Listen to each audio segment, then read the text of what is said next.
I'm Steve Outram from the Centre for Recording Achievement, and it is my very great pleasure in many ways, not least because it's nice to catch up with an old friend, to introduce you to Catherine McFarlane from Staffs University, where we used to work together, but also you may be familiar with the personal tutoring and academic advising program that the CRA runs. And looking past the first two cohorts, everybody's pretty much cited an article that Catherine wrote on tutoring the tutors. So it seemed silly not to invite her to come and talk about it. So I'll introduce her in two secs. First of all, to remind you that this is a webinar rather than a Skype type meeting. So could I invite you please to leave your questions until the end. I know Catherine is going to leave time for questions, and also make sure your microphones are turned off until then, so we don't get people heavily breathing down the microphone like what I do. So I'm going to turn mine off in a couple of minutes as well. And also don't forget there's the chat box where we can talk to each other while Catherine speaks. I will keep an eye on that so that she doesn't have to, as you can focus on the presentation. And without further ado, we've got a number of people who can't hear me. Catherine, can you hear me? I can hear you. Can people hear me? Yes, very clearly. But Emma and Alison are not able to hear. I'm going to invite them to talk to Kath while you get on with the presentation, Catherine, because it may be better for them to phone in rather than try to continue to persevere with not being able to hear. So without further ado, Catherine, the floor is yours. Thank you very much. Right, I'm just going to start my slides up. So hopefully, can everyone see the slides? Well, I hope you can. Presumably I'll get some prompts if you can't. So thanks very much for, is that working, Steve? Yeah? Okay, thanks very much everyone for coming along to this webinar today. And I'm going to be talking about a paper which I actually wrote 3 years ago while I was working at Staffordshire University. And since then I've retired. So I'm keen to talk about my research, but I'm also interested to hear your perspectives and hear kind of what's changed since I retired. So quick little bit of personal background. I worked at Staffordshire University for 21 years. And I worked as a careers advisor to start with and had a research interest in employability. And then I moved on to staff development from about 2005 onwards.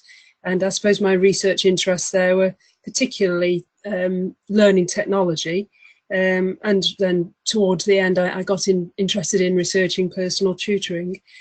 One of the other strings to my bow was coaching, which sort of becomes relevant later on in the presentation. So I'll be referring to that a little bit later on. So what I'm aiming to do today is go through the research I did. I'm aware that many of you might have read my research paper, but if you haven't, don't worry, there's still time afterwards. So you'll still be able to follow this. So I want to kind of go through some of the key points which emerged and spend some time comparing that with your own experiences. So does it resonate with your own practice or not? And then kind of as a group really think about how you might move forward as personal tutors or how personal tutoring might move forward. So it's kind of a webinar of three halves. I'll be starting off by looking at the literature review. Then we're going to be looking at the research and findings. And finally, we'll be looking at strategies to move forward. And at the end of each section, there will be a brief sort of interactive bit where you're invited to consider the implications for your own practice and maybe share your thoughts either verbally or through the chat. So to start with, the first section is to look at the literature review, which then leads on to the rationale for the research aims. And of course, the first thing that emerges is the importance of personal tutoring. And key to that is the student experience, which of course we've come to focus on more and more with the emergence of student surveys, the National Student Survey, students paying for their learning. We're really trying to ensure they have a good experience. And I think personal tutoring is a key part of that. Tinto's research, which has been around for a long time now, is often cited in this context. With the importance of tutors, well, the importance for students of developing a sense of belonging with the institution they're at, and making some sort of connection with it, particularly early on when they're new to it and they can be all at sea. And personal tutors can be a very important part of forming that connection and establishing that sense of belonging. Again, in some research that's been around for a long time, York and Longden talked about the vital first year. And I suppose the key point that was true then, and I think is still true now, is that if students are going to leave, statistically, they're much more likely to leave in the first year. So tutors have a really important role there. Obviously, personal tutors are important in the context of widening participation, with many students being the first in their family to go to higher education, and perhaps not knowing all the norms and so on in that environment and needing extra support in that context. And particularly supporting students through transition, that transition from one environment to another, to the higher education environment. I used to run training courses for personal tutors, and they were always very relieved when I came to the final point on this slide, the word conduit. This idea that tutors are a conduit between the pastoral support, the curriculum, the university environment. They don't necessarily have to have all the answers, but they can refer students on to additional support. They're not able to fix everything. So just on this topic of supporting students through transition, I just wanted to talk about this slide here. There's a number of versions of this. It's called different things. Different authors have identified the same sort of basic shape for dealing with transitions and dealing with change, and even dealing with bereavement. So this idea that when you go through a major life change, even a positive one, the first phase of that is often this sense of numbness and denial, this feeling of, oh, everything's okay, I'm coping okay, which is then often followed by plunging down into depression, even in a positive situation, which of course going to university you'd hope would be for a lot of people. And so this is what a number of our students experience. They start off with this, perhaps in Freshers Week, this sense of everything's okay, and then plunge into depression. And then hopefully, if things work out okay, they start to accept the new reality, test out new strategies, maybe academic strategies, maybe joining clubs and societies and all the different things new students do. And finally end up with this sense of internalization, where the new situation becomes part of who they are, and it's almost like emerging from a long dark tunnel. So of course people don't always do what it says in the textbooks, and it doesn't necessarily look like that for everybody, but I think if you think back over major life changes you've been through, you may well be able to identify some of these stages. And I suppose I've just put this in to say the role of tutors is particularly important, especially when people are nearing the bottom of that curve and thinking something's wrong. So they're there for reassurance and to help students kind of move on to the upward side of the curve. So moving on to the role of personal tutors, I think perhaps the most important thing to say is that it varies. It varies within the same department, in fact, perhaps even between tutors. It certainly varies across an institution, and it varies between different higher education and other institutions. I think probably most people would agree that they have an academic guidance role, so helping students to deal with academic issues, to settle into the academic context. Normally tutors would have some sort of pastoral role, helping them to settle in, helping students to learn about the norms of academic life, and perhaps referring them on for additional support where it's needed. And also normally tutors would have a role in terms of student transition, so transition to university that we were talking about before, and progression between the years. What credits do you need? You know, how do you move from one year to the next? What happens beyond as well? A number of models of personal tutoring have been identified, and again this links to the role of personal tutors. So a lot of us will be familiar with the pastoral model, where tutors, there are a number of named tutors and students are allocated to a tutor and some kind of relationship happens between them. Perhaps they have regular meetings every term, for example, once a term. Another model is the professional model, where there are just certain professional named individuals who have a tutoring role, who don't do anything else. That's just what they do, and students go to them for help rather than all academic staff. And then there's the integrated curriculum model, where personal tutoring takes place in a timetabled way. It's essential for students and tutors to be there, and it's perhaps assessed as part of the curriculum.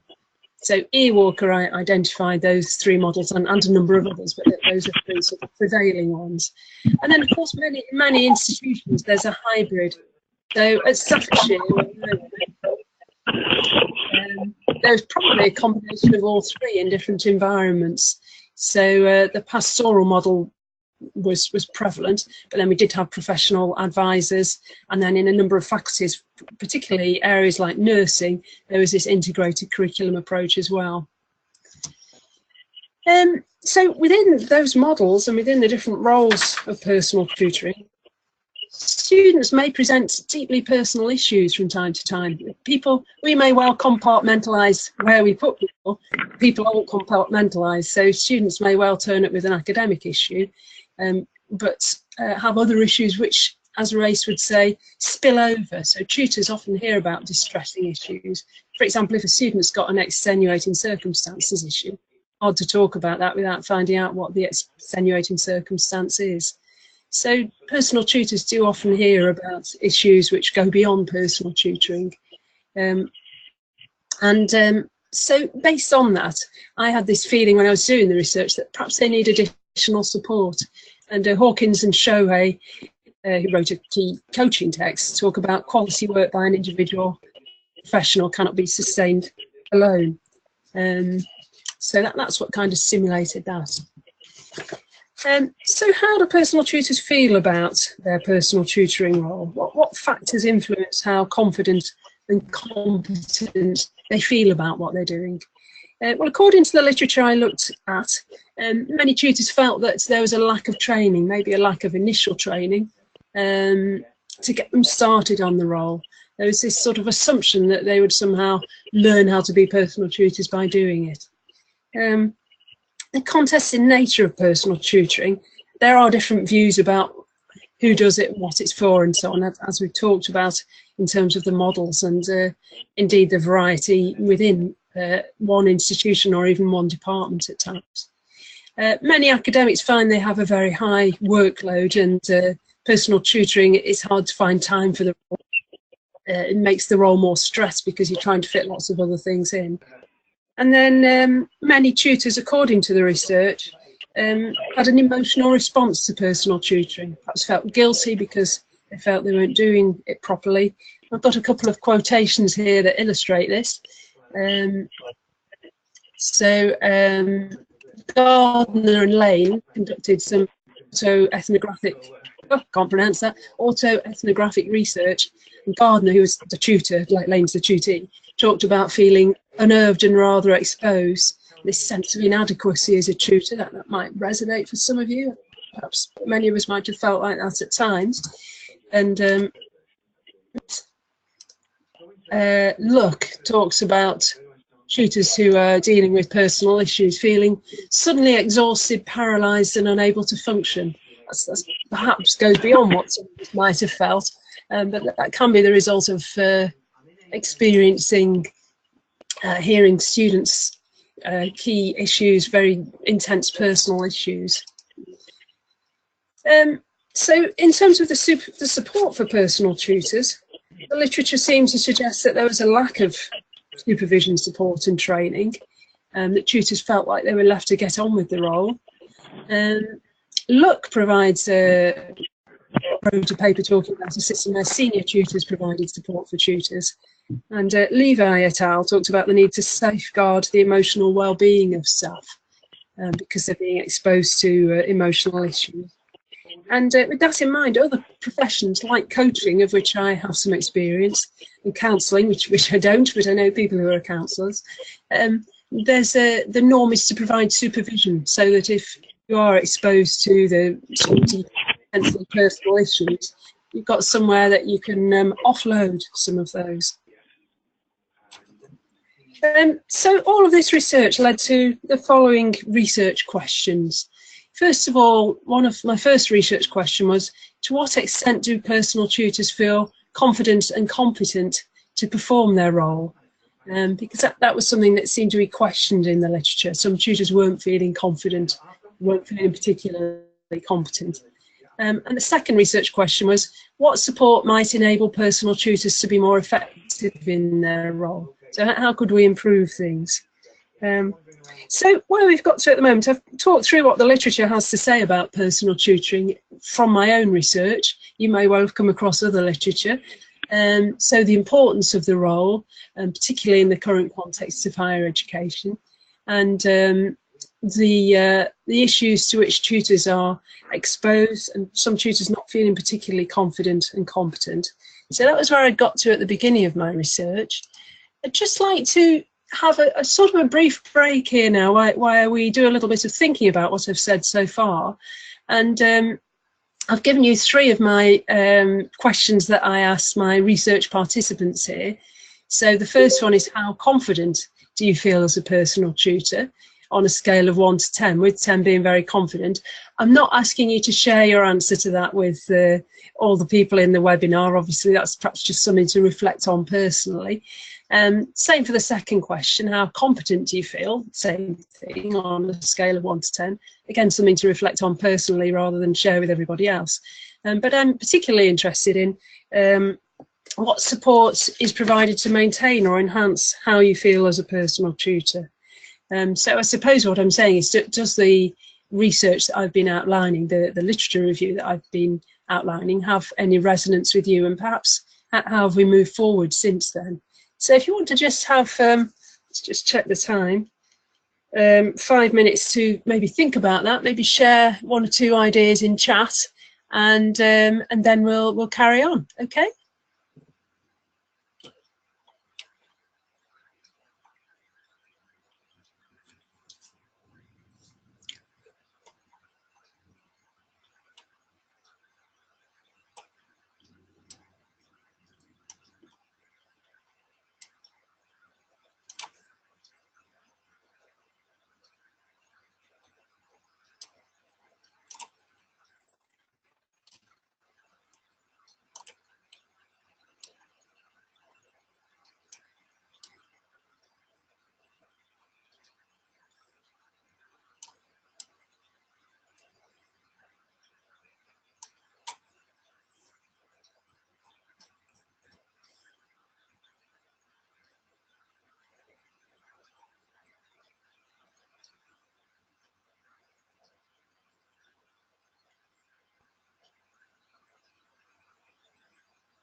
Okay, thanks very much for sharing some of your ideas. I just automatically started typing a response and then realised I've got the mic, so I didn't need to do that. So yes, some really interesting issues there. I like this idea of providing training for students to enable them to engage effectively with personal tutoring, and also having a senior tutor to refer to, and having a buddying system where new personal tutors learn from experienced ones. So some excellent initiatives there. It's really good to hear about that. Thanks very much. So moving on, I'd like to say a bit about very briefly about my research methodology, and then a little bit about my findings. So first of all, the methodology, very simple.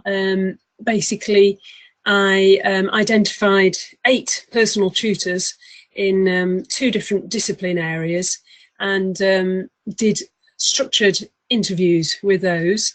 It was a mixture, complete mixture of staff, so new and experienced. I think the sort of youngest in experience, not necessarily in years, had been there for 5 years, and the one with the greatest experience had been there for over 20 years. Range of ages, 50-50 male and female, which was probably quite by chance, but I was quite pleased with.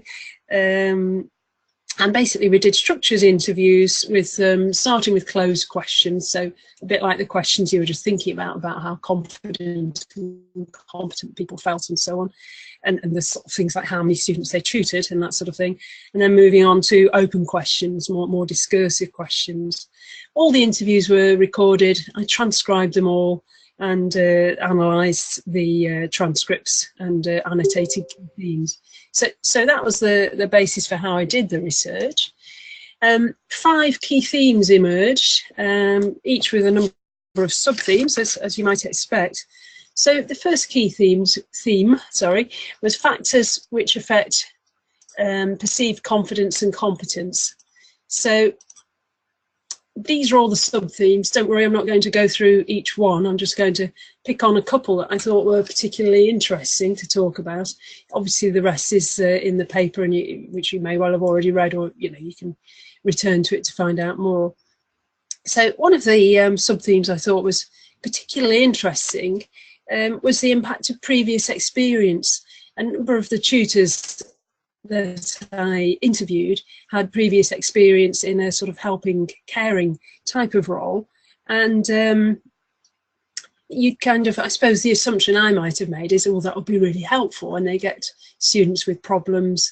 They've already got all the skills in place to deal with that. But of course, it did help. It meant they were more confident, but it threw up a whole range of other issues in terms of boundary setting and what's appropriate to deal with as a personal tutor, and where referrals should take place, and so on. Another interesting area was development within the role. This assumption made by many, that you will start work as an academic and you'll become a personal tutor and you'll just be able to do it, and that will improve through time. You'll as you gain more years of experience as a personal tutor, you'll get better at it. And that wasn't necessarily borne out by my research, because some people who'd been a personal tutor for a lot longer were still questioning whether they were any good at it, or almost less confident than they might have been earlier on. So that was quite interesting. So here's a couple of quotations that illustrate some of these. And these two quotations, I put these in because they're kind of opposite perspectives. So they're both tutors with previous experience in jobs where they were dealing with people in some way. And the first quote, I'll just read it out. So when it comes to dealing with these packages of different things, I don't think anyone's ever come out with anything that I haven't seen before. So this was a tutor who was saying that their previous experience made them a lot more confident.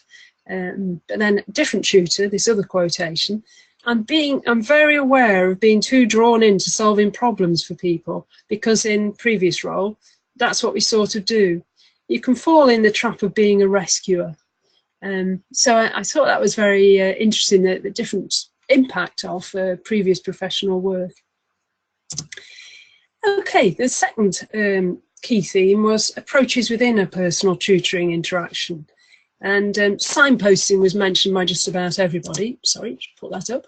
So the kind of conduit role of a personal tutor. So signposting students on to further support. And then both directive and non-directive approaches were evident in the way tutors handle personal tutoring. And I think that's probably best illustrated by showing the two quotations that I've put in. So the first one, as you can see, is a very directive approach. So I'll do things rather than sit and think, what am I going to do? Well, I've got the student, I'll do it, then it's a quick result. Otherwise, you'd never get anything done. And then this second quotation, much more contemplative, if you like. I don't ever tell anybody to do something, you know, not in relation to things like this. But of course, I will lay out the options and then help them to see what the positives and negatives are for them. So quite a different approach, and obviously it would depend on the student and what the issue is and so on, but I thought that made quite an interesting contrast.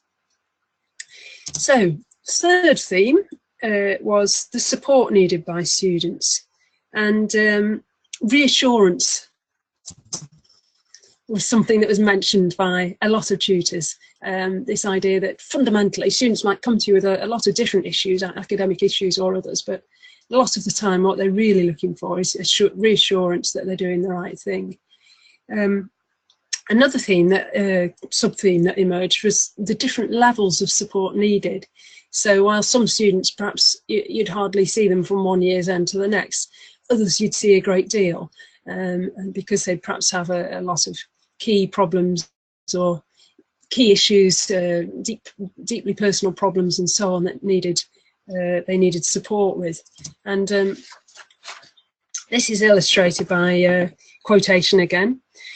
So it does vary, and it kind of mirrors, it does remind me of previous professional role, in that numbers isn't always helpful in terms of workload, because you only need one case to really flare up or major issues. You spend so much time on it.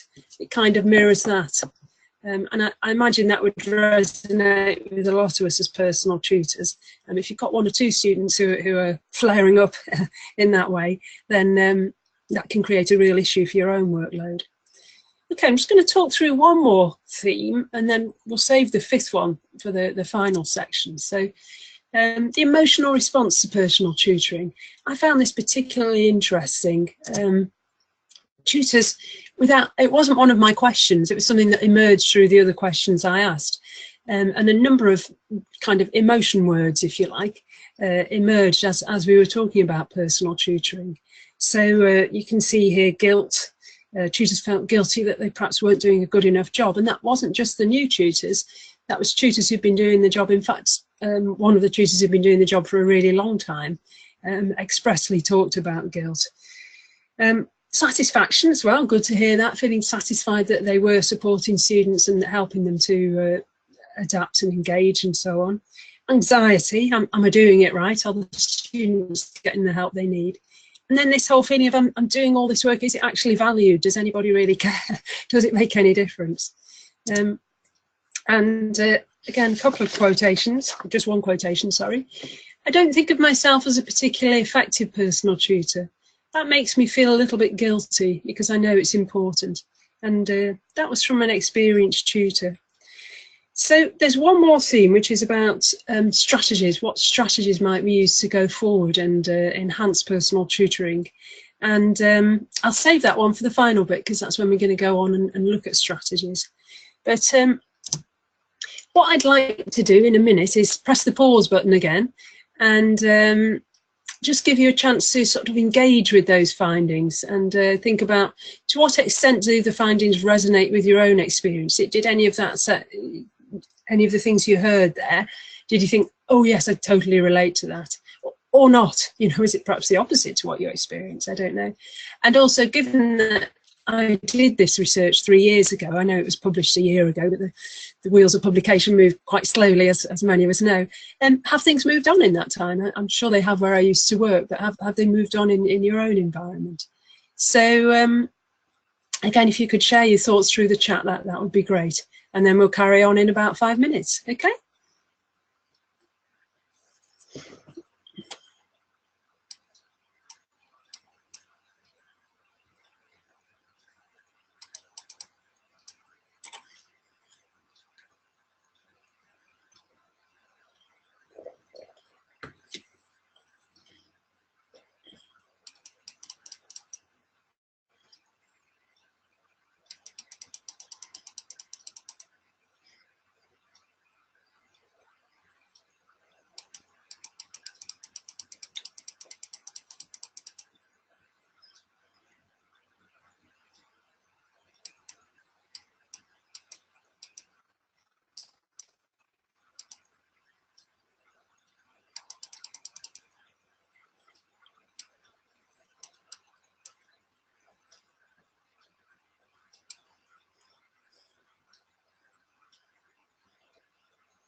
Okay, thanks for sharing some really interesting points here. I mean, Paul talks about the vastly different amounts of time needed with individual students, and I guess that isn't something that's likely to change, is it? How we deal with it might change, but that's probably always going to be the case, isn't it? Yes, the different approaches people take, Joy, it is really interesting. I will come back to that. Oops, did I miss one there? No. Yes, interesting point from Jane about the reduction of the DSA and personal tutors now dealing with sort of disability issues which would have been dealt with elsewhere. Interesting point from Emma about guilt, certainly emerged in my research. And yes, Janet's point about tutors, students going to tutors with everything and the need for support for tutors. Does this mean things are going backwards? Good question, Steve. I hope not. Yes, the emotions evoked by personal tutoring. Yes, it can be invisible work, Kathy. Yes, very, very good point. Good to hear a lot of this resonates with your experience, Ben, or I mean, not the bad things, but hopefully some of the good things. Oh, I can't quite keep up with all these comments. I'll read through the rest later. I'm sorry Emma's not hearing anything. Perhaps somebody could look into that, but let's move on to the next part. So the third and final part of my webinar is to try to link this to the structure of the research paper, obviously, so that's why I've called it discussion and conclusions, but particularly, so I want to talk about the outcomes of the research and sort of strategies to move forward. As you perhaps have realised, there were subtle differences between the literature review and the outcomes of my research. So in the literature review, I got the feeling that in a lot of places tutors were asking for training full stop, maybe initial training, whereas perhaps what was emerging more from my research was more about tutors asking for updating, tutors were asking for regular dialogue rather than just initial training, which to some extent was already there, although not all tutors have been to it, so perhaps some were asking for that as well. So it's more this ongoing support. As I've already mentioned, feelings of guilt weren't just limited to new tutors. Oh, can everyone hear me still? No, it's right, I've suddenly got a pink warning. No, it's all right, I think we're okay. Yes, feelings of guilt weren't just limited to new tutors. So in the literature, that seemed to be the indication that it was just new tutors, whereas, as you've seen, some of my more experienced tutors in the research were feeling guilty. And then this idea that time doesn't necessarily enhance perceived confidence and competence. So those were some differences. And I felt that those perhaps indicated a role for professional supervision or this structured support that we were talking about in the chat just now. Do tutors need some extra support to deal with some of these things? Because clearly it's not enough just to assume that because you're experienced and you've been tutoring for a number of years, everything's okay. It might be, but it might not be. Possible areas for further research emerged from my research. If you read the paper, you'll see I've done a critique of how I did the research. I mean, it is very much a limited piece of research in Donald Stern's swampy lowlands, so very much a piece of research in practice with just 8 tutors in just 2 discipline areas, isolated discipline areas in 2 faculties in 1 institution. So it really is a snapshot, so you could take it a lot further. So some of my ideas to take it forward, the thing that was really emerging was that there is scope for interventions to support tutors, some sort of structured support or supervision. So one way forward would be to put that in place and do some action research. You could also do a much larger scale piece of research, larger sample size, consider the impact of different variables like the model of tutoring. So for example, in somewhere like nursing, where it tends to be very structured, as compared with you know, other disciplines where it might be a little bit less formal and less structured. This paradoxical impact of the helping professions on personal tutoring, if you've come from something like nursing, social work, counselling and so on, what impact does that have on you as a tutor? I think that might be quite interesting to look at. And then, as we discussed briefly in the chat, the impact of directive and non-directive approaches to personal tutoring. How does that, what impact does that have on the students and their learning? Why do people choose those different approaches? I think that would be interesting to explore further, as we discussed in the chat earlier. So last theme, I said there was one more theme that I would come back to it. So the final theme was about what strategies might we use to move forward, which was actually one of my questions. So not all that surprising that that emerged as a key theme. So the sorts of themes that people suggested, training was a particularly key one, and obviously just straightforward training, but also people were talking about things like mentoring. Pleased to see that's something that's done in some places. Peer observations, again, that's emerged through the chat, actually. It's happening in one of the places you represent. And also this whole idea of continuous updating. Maybe you have your initial training as a tutor, but then it's not enough just to leave you then to do it for the next 20 years. You do need continuous updating. A lot of the more experienced tutors were talking about this need for dialogue. They'd like to have some dialogue to compare notes with colleagues, maybe in their own faculty, maybe beyond, maybe from other disciplines.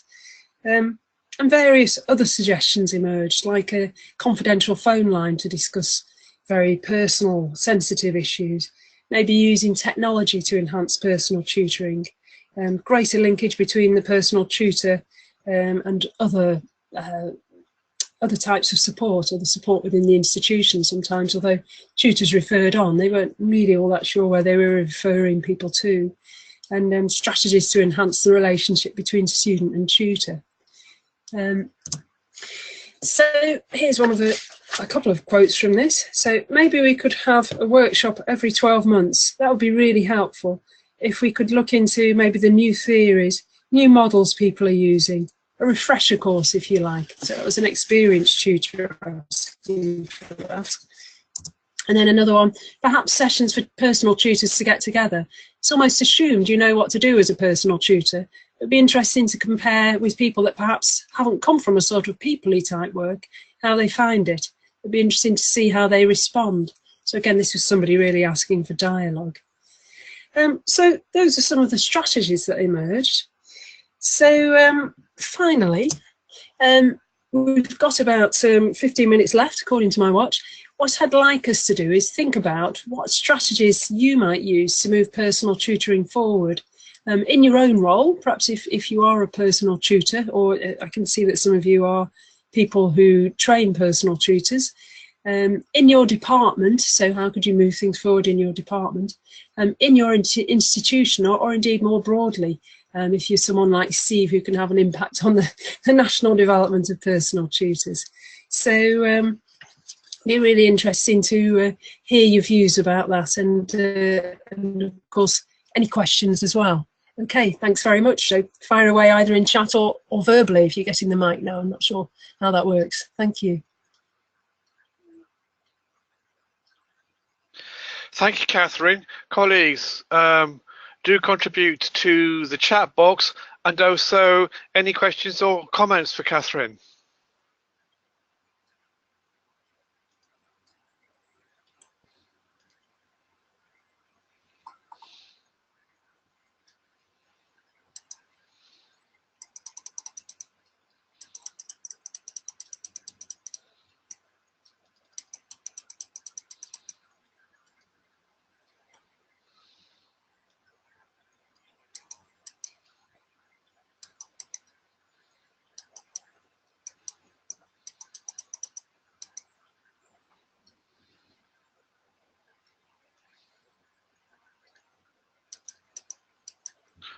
And it's all gone quiet. Don't forget to unmute yourselves if you wanted to say something.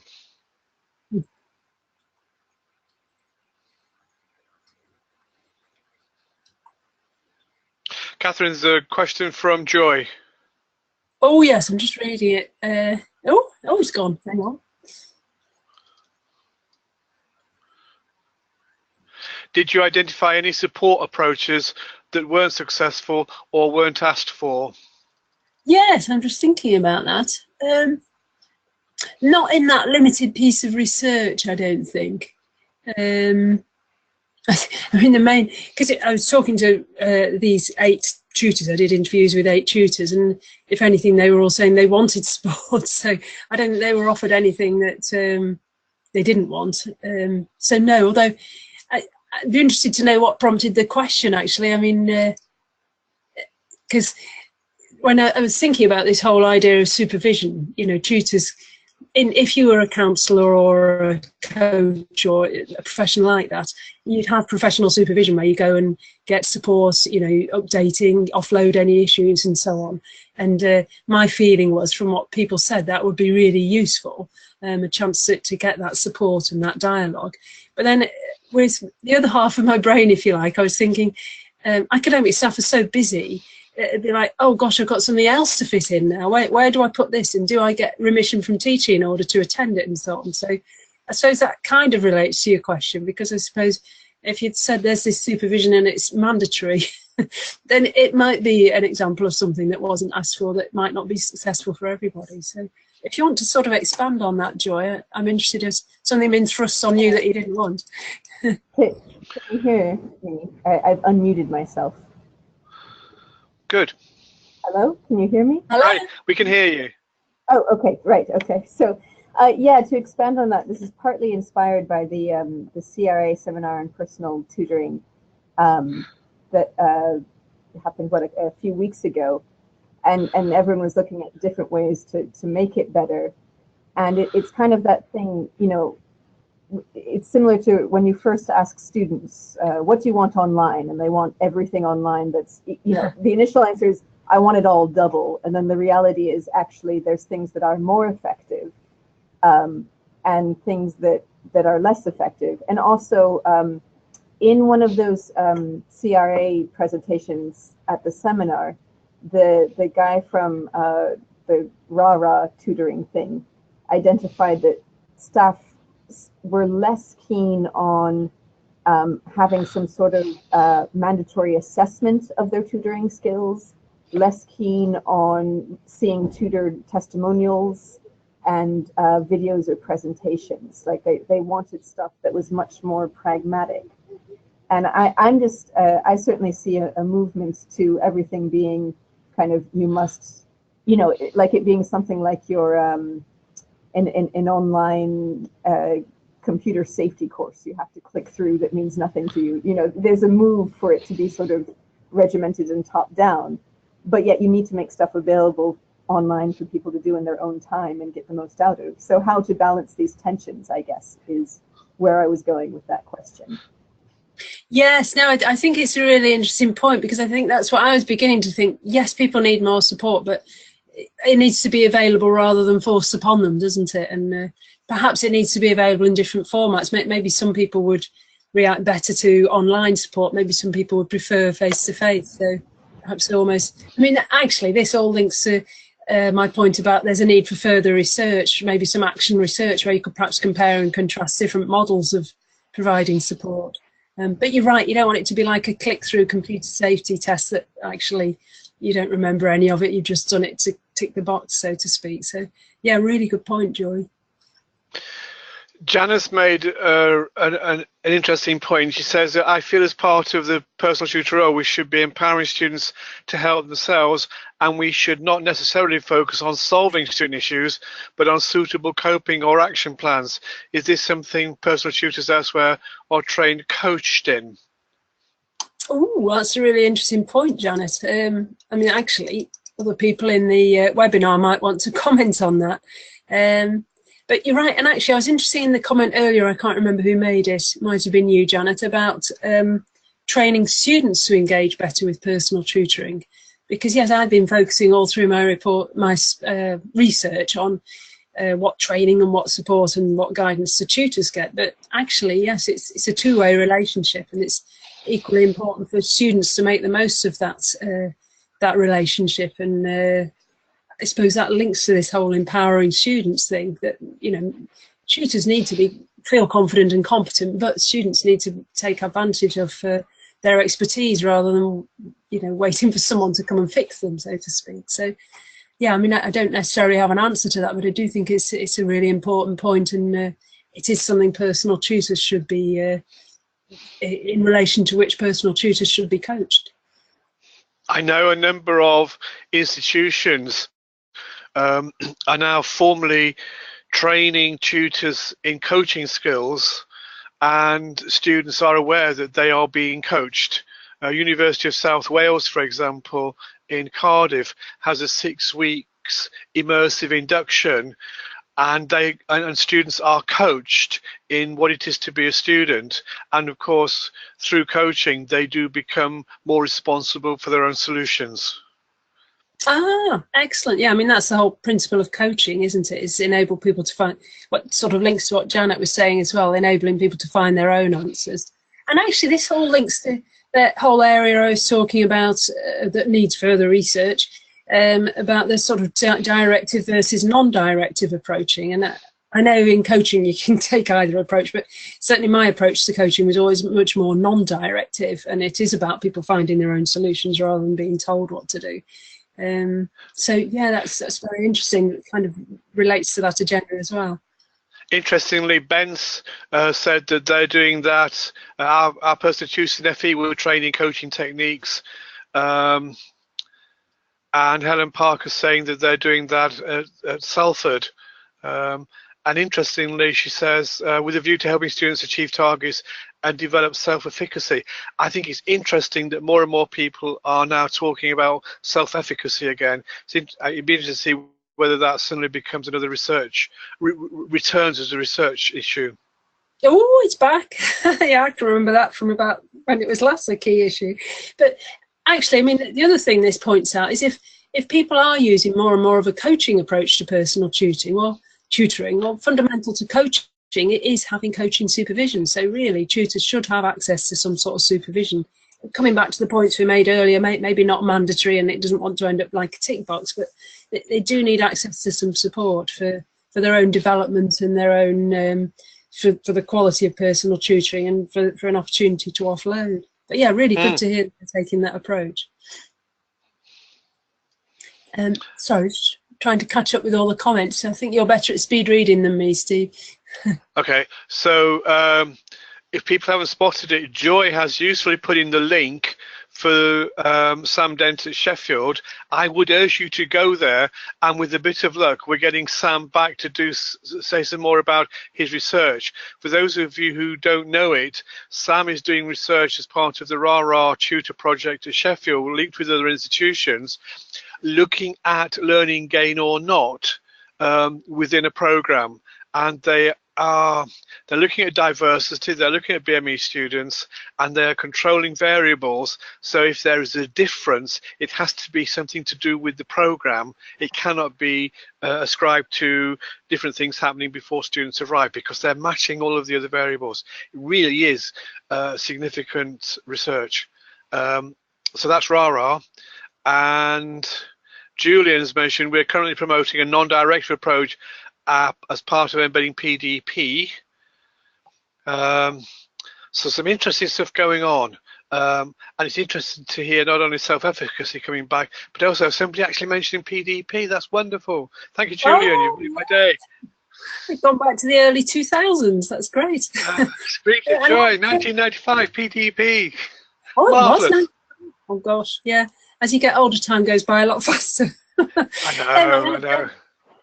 Janet's comment about expectations, obviously very key. Expectations play a huge part in how satisfactory both the student and the personal tutor feel, and that links back actually to the earlier comment about training for students to engage in personal tutoring, because if they come thinking the personal tutor will fix them, they're going to be disappointed, and if the tutor thinks that, they'll be disappointed. So it's sort of that negotiating expectations in the first place is really important in any two-way relationship, whether it's based on coaching or traditional tutoring or however you do it. So yeah, really important point there. Brilliant. Oh, just trying to catch one of the rest of the comments. Yeah, no, I think we've covered them all.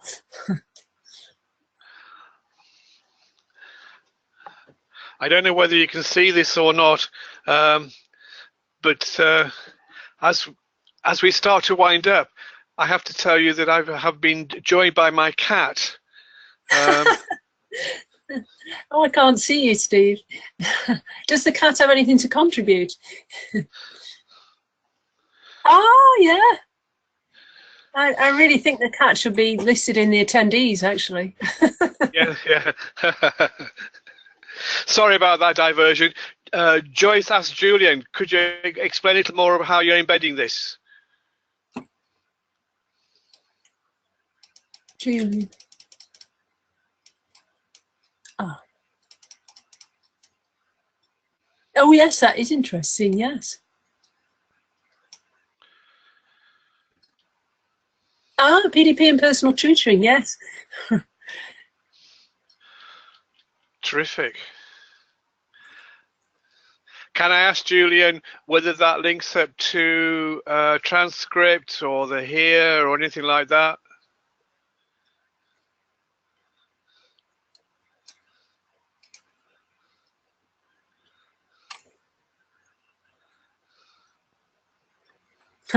You're having to speed type, Julian.